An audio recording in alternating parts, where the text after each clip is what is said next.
Assalamualaikum warahmatullahi wabarakatuh. Bismillahirrahmanirrahim. Alhamdulillahirrabbilalamin. Wassalatu wassalamu ala asrafil anbiya'i wal mursalin Sayyidina Muhammadin wa ala alihi wa sahbihi ajmain, amma ba'du. Ada sebuah kisah menarik yang bisa kita ambil dan petik hikmahnya. Ada seorang fakir miskin yang sedang berjalan di sepanjang jalan Madinah. Di sepanjang jalan itu, ia melihat banyak orang yang sedang memakan daging. Fakir miskin ini pun merasa iri karena ia jarang sekali bisa makan daging. Ia pun pulang ke rumahnya dengan hati yang jengkel. Sesampainya di rumah, istrinya menyuguhkan kacang kedelai rebus. Dia pun memakannya dengan hati yang terpaksa dan membuang kulit kedelai tersebut keluar jendela. Dia berkata, "Bagaimana hidup kita ini? Kapan kita makan daging? Aku bosan memakan kacang kedelai." Tak lama kemudian, dia pun keluar rumahnya. Alangkah terkejutnya ia ketika melihat di bawah jendela rumahnya, melihat seorang pria tua yang sedang memungut dan memakan kulit kacang kedelai yang dia buang tadi. Lelaki itu berkata, "Alhamdulillah, segala puji bagi Allah yang telah memberikan makanan ini tanpa bersusah payah mengeluarkan banyak tenaga." Fakir miskin ini pun kemudian menangis. Ia bergumam, "Astagfirullah, mulai detik ini aku rela dengan apa yang Engkau berikan, ya Allah." Sungguh sebuah kisah yang menarik. Rizki itu yang penting mengalir. Besar ataupun kecil, yang penting mengalir.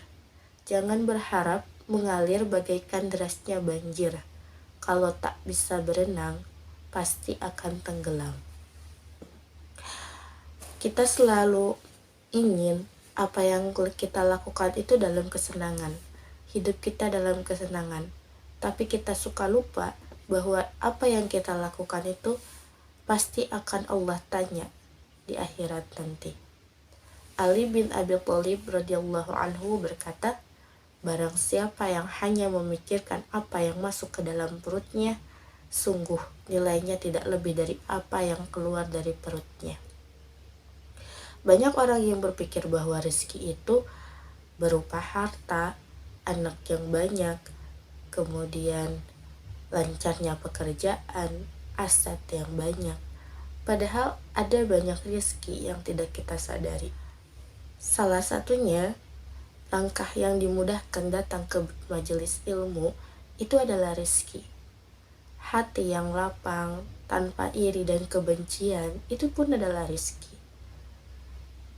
Langkah yang dimudahkan untuk datang ke masjid dan sholat berjamaah, itu pun adalah rezeki. Kemudian ketika kita dalam kesulitan pun, dalam kesempitan, itu pun adalah rezeki.